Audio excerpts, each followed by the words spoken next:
नमस्कार दोस्तों, आप सभी का हमारे चैनल प्राचीन ज्ञान वैदिक ज्ञान में आपका स्वागत है। जय श्री राम, जय श्री विष्णु। दोस्तों, हमारे इस वीडियो को लाइक करें और अपने दोस्तों के साथ शेयर करें।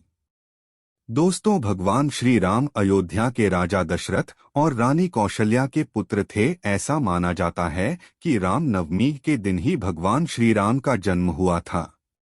रामायण की रचना सर्वप्रथम महर्षि वाल्मीकि ने की थी। उसके बाद से विभिन्न व्यक्तियों ने विभिन्न भाषाओं में रामायण की रचना की है, जिसमें तुलसीदास कृत रामचरितमानसराम सबसे प्रसिद्ध है। भगवान विष्णु के 7वें अवतार भगवान राम को भगवान विष्णु के 10 अवतारों में 7वां अवतार माना जाता है। भगवान राम से पहले भगवान विष्णु ने मत्स्य, मछली, कूर्म, कछुआ, वराह, सुअर, निसिंह, मनुष्य एवं सिंह, वामन, बौना और परशुराम के रूप में, जबकि बाद में कृष्ण, बुद्ध और कल्कि अवतार होना बाकी के रूप में अवतार लिया था। सबसे पुराने मानवीय देवता भगवान राम को मानव रूप में पूजे जाने वाले सबसे पुराने देवता के रूप में जाना जाता है, क्योंकि भगवान राम का जन्म त्रेता युग में हुआ था और ऐसा माना जाता है कि त्रेता युग की समाप्ति आज से 1296,000 साल पहले हो चुका है। त्रेता युग में भगवान विष्णु ने भगवान राम के अलावा वामन और परशुराम के रूप में भी अवतार लिया था। रामायण में इस बात का जिक्र है कि अयोध्या में भगवान राम का जन्म हुआ था। रामायण काल से ही अयोध्या कौशल साम्राज्य की राजधानी बताई गई है। राम का जन्म रामकोट अयोध्या के दक्षिण भाग में हुआ था। अयोध्या वर्तमान समय में उत्तर प्रदेश के अंदर है। राम के हजारों भक्त यहाँ पर दर्शन करने आते हैं। प्रयाग वह जगह है जहाँ पर राम, लक्ष्मण और सीता ने 14 साल के वनवास के लिए जाते समय पहली बार विश्राम किया था। वर्तमान समय में यह स्थान इलाहाबाद के नाम से जाना जाता है। इस स्थान का जिक्र न सिर्फ रामायण बल्कि महाभारत और पुराणों में भी किया गया है। भगवान राम भगवान सूर्य के वंशज भगवान राम का जन्म इक्ष्वाकु वंश में हुआ था, जिसकी स्थापना भगवान सूर्य के पुत्र राजा इक्ष्वाकु ने की थी। इसी कारण भगवान राम को सूर्यवंशी भी कहा जाता है। भगवान विष्णु का 394वां नाम राम विष्णु सहस्रनाम नामक पुस्तक में भगवान विष्णु के 1000 नामों की सूची दी गई है। इस सूची के अनुसार राम भगवान विष्णु का 394वां नाम है। भगवान राम का नामकरण रघुवंशियों के गुरु महर्षि वशिष्ठ ने किया था। वशिष्ठ के अनुसार राम शब्द 2 बीजाक्षरों अग्नि बीज और अमृत बीज से मिलकर बना है। ये अक्षर दिमाग, शरीर और आत्मा को शक्ति प्रदान करते हैं।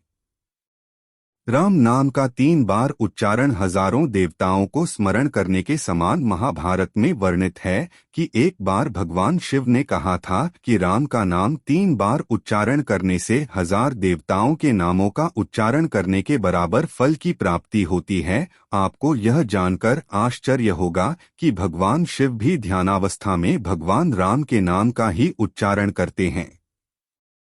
यह स्थान रहा श्री राम के वनवास का हिस्सा। वनवास के समय भगवान श्री राम ने 11 साल चित्रकूट में ही बिताए थे।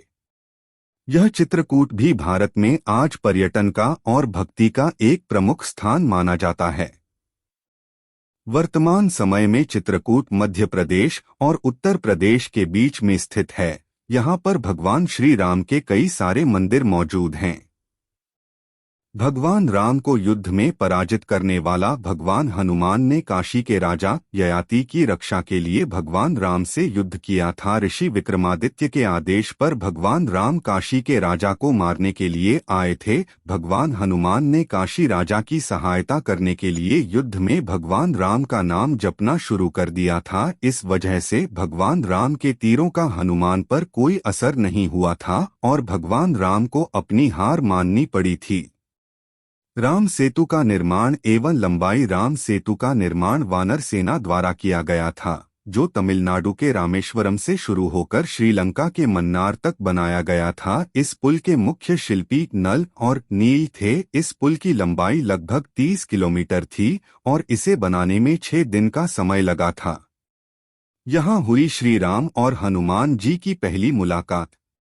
किष्किंधा वह स्थान है जहाँ पर भगवान राम की मुलाकात हनुमान जी से हुई थी और सुग्रीव और बाली अध्याय का जिक्र किष्किंधा में ही है।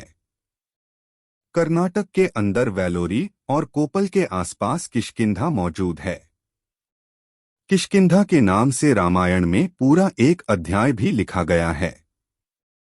भगवान राम का अपहरण रावण के भाई अहिरावण ने भगवान राम और लक्ष्मण का अपहरण किया था और महामाया देवी को बलि देने के लिए उन्हें पाताल लोक में ले गया था, लेकिन भगवान हनुमान ने अहिरावण को मारकर भगवान राम और लक्ष्मण को मुक्त कराया था। भगवान राम और माता सीता का स्वयंवर नेपाल के नौलखा मंदिर में हुआ था। आज के दौर में इस मंदिर में सुबह से लेकर शाम तक भक्ति की भीड़ लगी रहती है। भगवान श्री राम का ससुराल नेपाल में है। नेपाल के जनकपुर का नौलखा मंदिर को राम का ससुराल माना जाता है। ऐसी मान्यता है कि माता सीता ने यहाँ अपनी पूरी बचपन गुजारी थी और उनका विवाह भी यहीं पर भगवान रामचंद्र से हुआ था। नौलखा मंदिर नेपाल के काठमांडू से लगभग 400 किलोमीटर की दूरी पर स्थित है। इसी मंदिर में राम और सीता का विवाह हुआ था। यह मंदिर 4860 वर्ग मीटर में फैला है। भगवान राम का राज्यकाल भगवान राम ने 11,000 वर्षों तक अयोध्या राज्य पर शासन किया था। इस स्वर्णिम काल को राम राज्य के रूप में जाना जाता है। भगवान राम द्वारा समाधि लेना ऐसा माना जाता है कि जब सीता ने पृथ्वी के अंदर समाहित होकर अपने शरीर का परित्याग कर दिया तो उसके बाद राम ने सरयू नदी में जल समाधि लेकर पृथ्वी लोक का परित्याग किया था। भगवान राम ने सभी के लिए जीवन जीने हेतु सही रास्ते का आदर्श प्रस्तुत किया है। मध्य प्रदेश को सांस्कृतिक रूप से बहुत ही उन्नत राज्य माना जाता है। यहाँ कई ऐसे पौराणिक मंदिर हैं जहाँ लोग एक बार तो दर्शन करना ही चाहते हैं। ऐसा ही एक मंदिर है राजा राम मंदिर जो निवाड़ी जिले के ओरछा में स्थित है। यहाँ आज भी भगवान राम राजा की तरह पूजे जाते हैं। इतना ही नहीं, पुलिस वालों के जरिए यहाँ भगवान राम लॉर्ड राम को बंदूकों की सलामी भी दी जाती है। इस मंदिर की एक और खास बात यह है कि यहाँ भक्तों को प्रसाद में लड्डू पेड़े की जगह पान का बीड़ा दिया जाता है। दोस्तों, ये सभी जानकारियाँ रामायण, रामचरितमानस व पौराणिक मान्यताओं के आधार पर बताई गई हैं। दोस्तों, हमारी यह वीडियो आपको कैसी लगी हमें कमेंट बॉक्स में बताएं और हमारे चैनल को सब्सक्राइब जरूर करें। जय श्री राम। धन्यवाद।